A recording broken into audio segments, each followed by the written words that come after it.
What's going on, everyone? Welcome to the Warehouse Series. So last week I put this video out talking about dog food pallets, and I was talking to somebody, chatting back and forth with somebody on Discord while I was in the warehouse, and we were talking about this video. And I started talking to this person about dog food pallets, and literally just nonstop passing me. I was in that aisle, and people that were passing me had pallets of dog food with their paper towels on top.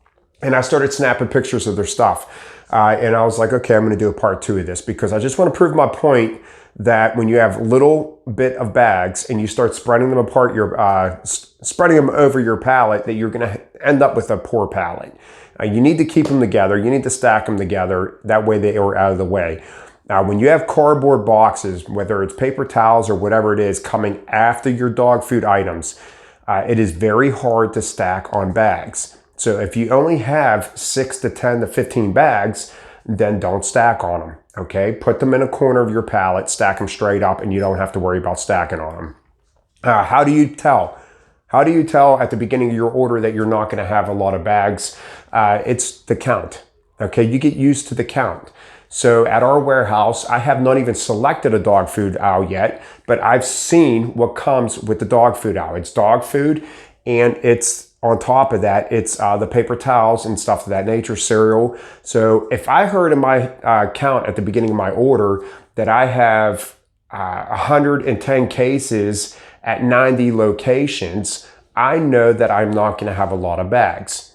Okay, now, but if I had 210 cases at 180 locations, I know I have a lot of bags. All right, because the bigger boxes or the paper towels and the cereal, if you have a lower count, you're going to have more cereal and paper towels. If you have a higher count, you're going to have a lot of bags.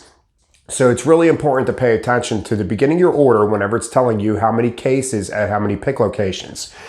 So with that being said, let's take a look at some of those pictures.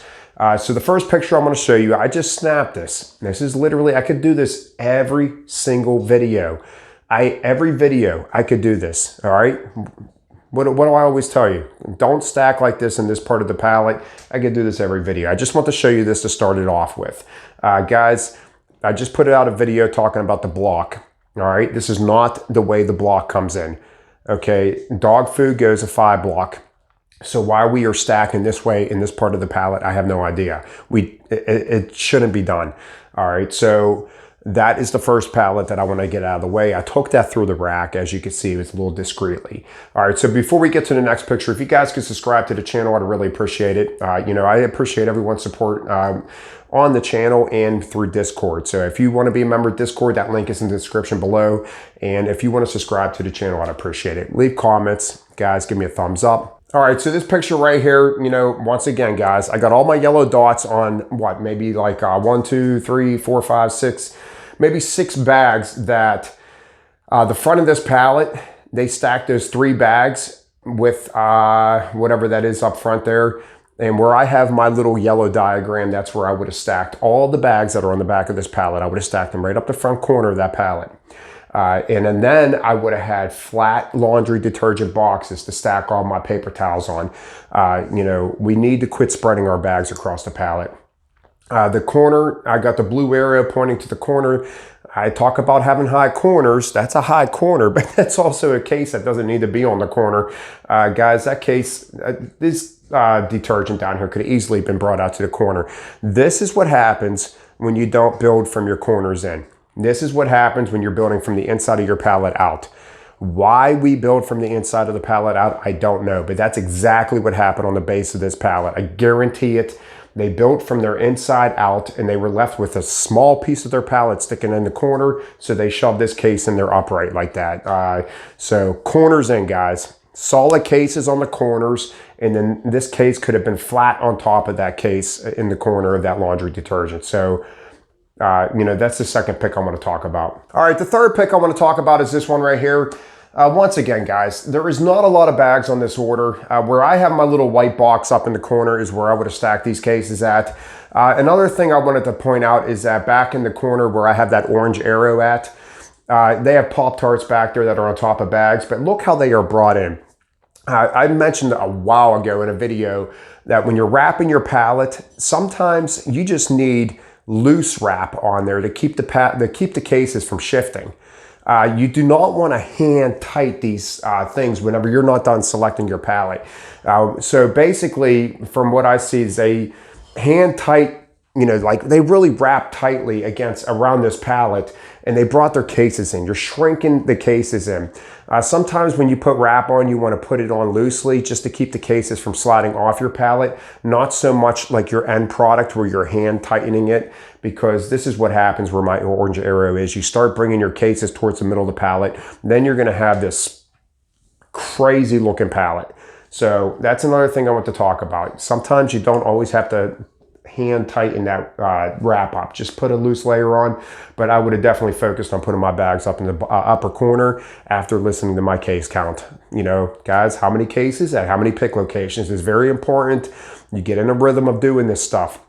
So this is our 48 hour. So like I said, I've selected 48. Now, when I say I haven't selected dog food, I selected it in the past. I have not selected it to this new slotting that has been done in the warehouse since I've been there.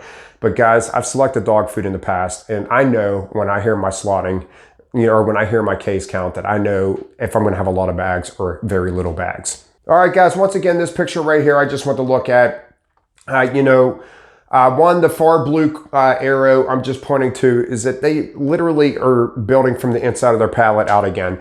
I don't get why we are doing this. Obviously, our trainers at our building are not focusing on, strong corners, and I don't know. I'm not a big fan of our training at our building. So, the blue arrow is just showing you that there is absolutely zero structure going on to this pallet with that corner being the way it is. The other blue arrow that's on an angle, guys, what do I say? Straight, imaginary line from the corner of the pallet up, and this person is actually stacking. Now, they stack their bags together, and I prefer doing this on the front of the pallet, but some people do it on the back of the pallet. Whatever you are comfortable with is what I say go with. Now, me, if I have a few bags, I like putting them on the front of the pallet.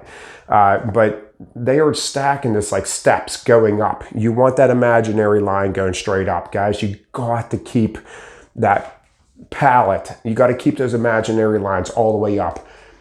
Stepping your stuff in, you're just losing cube the whole way. So if you have two full pallets and you're stepping your stuff in, you're going to have two really big pallets. So that's that pallet. This one right here is actually someone that did it right. Once again, though, I prefer to put this stuff on the front of the pallet. This person preferred, put it on the back of the pallet. Whatever is, you want to do is fine, but at least they kept their bags together. I wouldn't go any higher than that. The yellow brackets, 3-4 bags, maybe 5 bags tops.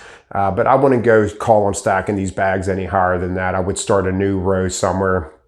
Because once you get too high with them, then you're going to start getting an unstable corner. But what they did right there is fine. Although it's in the back of the pallet, they did a good job. And the last pallet that I wanted to show you is this one right here. Once again, the yellow arrow over to the side. They wrap this pallet. Same thing as the other person. They wrap this pallet tightly, and you're going to start shrinking in your pallet. You're taking away from the structure of the pallet. The black dot. Follow me on this one, okay? So the black dot that I got on those Pop-Tarts laying on their side, and the black line that I got over to the side, I would have put those upright, okay? And then I would have took the green dot that's on those right there, and I would have put them in the middle. And I guarantee that yellow line, you would have had a level corner. If you didn't have a yellow corner, your Pop-Tarts on the outside would have just been a little bit higher than the inside. But I guarantee that would have worked. Guys, it's all about maneuvering your cases around. All right, just don't throw to throw. Think about what you're doing. This is not thinking about what you're doing. This is just throwing boxes to throw boxes. You're doing this stuff every day. You want to get a better building, faster times and better at building. And better building brings faster times. And, learning what is what, okay? Because if this person would have took the time to put those Pop-Tarts on that corner and put the nuts or whatever it is over there in the middle. And, even if it was on their side, okay, the Pop-Tarts are a little higher. I'm going to flip it upright and look at that. It's perfect.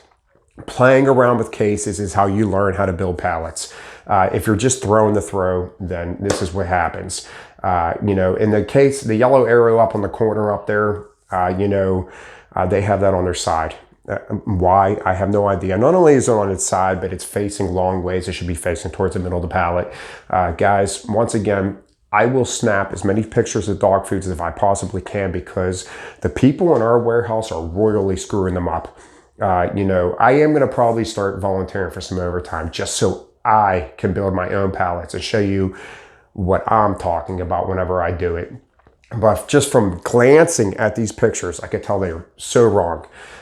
You know, so guys, ask questions.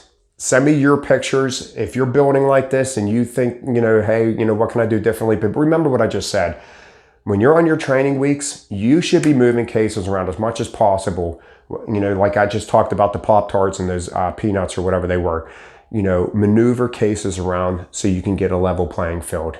You know, you got to play around with your pallets, but if you have few bags, stack them in the corner. I'm preaching this until I run out of breath. So I will see you guys next time. Subscribe, all that stuff. I appreciate you guys. I'll see you next time. Have a great day.